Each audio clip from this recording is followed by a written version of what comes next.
we see unicorns run ragged across the kingdom. One is being pulled in 3 directions at once. A knight needs his armor polished, a baker needs her cakes frosted with sparkles, and Princess Petunia needs a rainbow for a party right now. At the castle, Clara Hoof nervously approaches the princess's chambers. Inside, Princess Petunia dangles her injured foot from her silk nightgown. "Oh, Clara Hoof," she sighs dramatically. "Just in time. My toe is so stubbed it might never grow out again." Clara Hoof rolled her eyes internally. This was the 3rd time that day she'd been summoned for this exact same injury. She dipped her horn into a crystal vial of sparkling dust and touched the wound. Light and warmth flowed from her horn to the princess's foot. "Nothing," Clara Hoof said sharply. The princess continued to stare at her foot. "A little sparkle juice, if you please." Clara Hoof sighed and obliged. She could feel something strange, like a tiny flicker deep within her horn. It was so faint she wasn't sure if she imagined it. That night, after putting the princess to bed, Clara Hoof walked alone in the enchanted glade. The moon shone through the leaves, dappling the forest floor in silver light. The princess had been difficult lately, but that was nothing new. Still, today had been harder than most. As she watched, a cluster of fireflies hovered nearby, their lights flickering erratically. Clara Hoof gasped and stepped back. Was that the same feeling she'd sensed earlier? She dipped her head, peering at her horn in a nearby puddle. A faint, flickering spark jumped within its depths. Her magic! Was it dying? She couldn't imagine her life without magic. How would she heal the sick or help the old or grant wishes on birthdays? She tried to dismiss the thought, telling herself it was just exhaustion. But deep down, she knew something was wrong. Looking up at the sky, she resolved to find an answer. If there was anyone who knew all the answers, it was the ancients. All the ancient oracles were gone, replaced by garish neon signs reading Madame Evangeline, seers of the future. Past, present, whatever, future. She shuddered. This place was giving her a headache. She turned her unicorn towards the mountains, a slow smile spreading on her face. The glade was filled with unicorns from all over the kingdom, hundreds strong. She looked out over the sea of faces, each bearing the mark of exhaustion and worry. And then she saw something else, determination. It was faint, but it was there.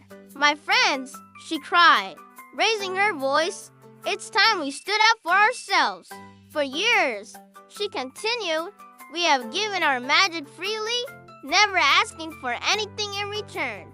But I say we are worth more than empty thanks and pats on the head. We have rights, all of us. And those rights include fair wages, reasonable working hours, and decent benefits, like quality horseshoe insurance.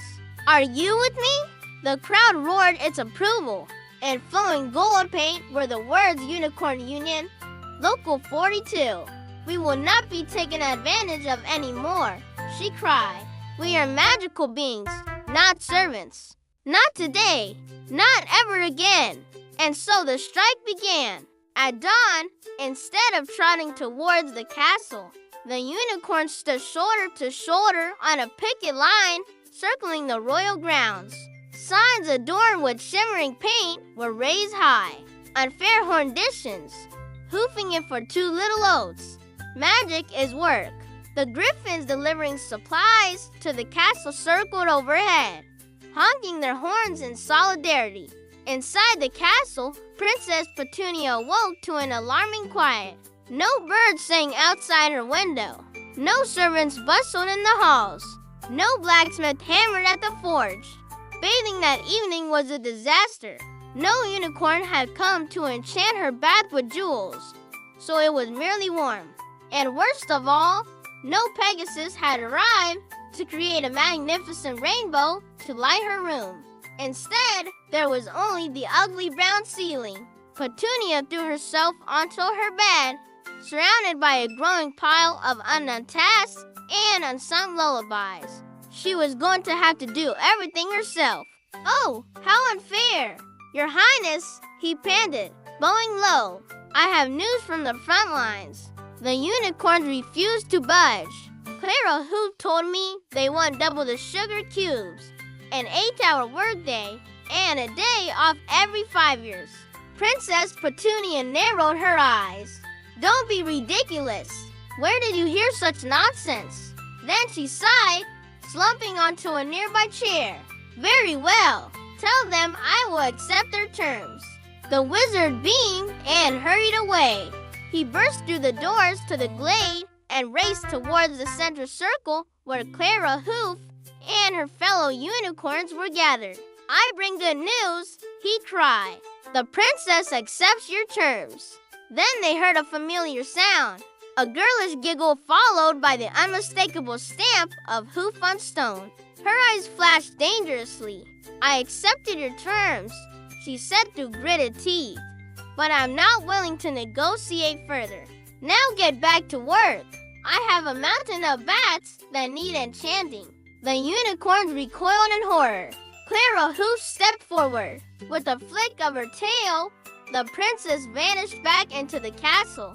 Clara Hoof approached the edge of the crowd. The unicorns were ready to return to work, but she wasn't. She looked out over the assembled unicorns, many of whom were whispering excitedly about the princess's offer. She had to do something, but what? She didn't have an answer.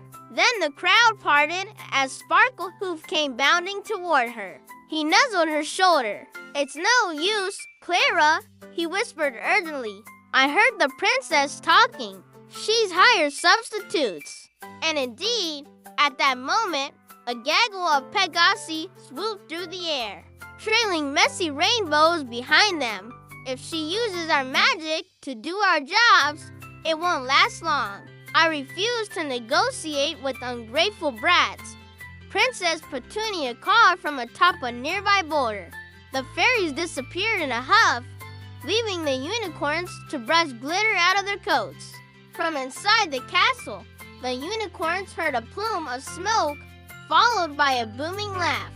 "A genie," the unicorns whispered in awe. "A genie," the unicorns whispered in awe. Seeing her chance, Clara Hoof dashed forward and grabbed the lamp. "Stop," she cried. "I know a better way. Together," she said, "we can do so much more." The confused magicals exchanged glances.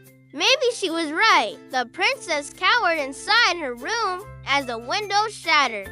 The walls trembled and the foundations groaned. Her new magic users had unleashed raw, untalented magic that threatened to engulf the entire kingdom in chaos. Desperately, Clara Hoof pored over ancient texts, searching for a way to undo the damage.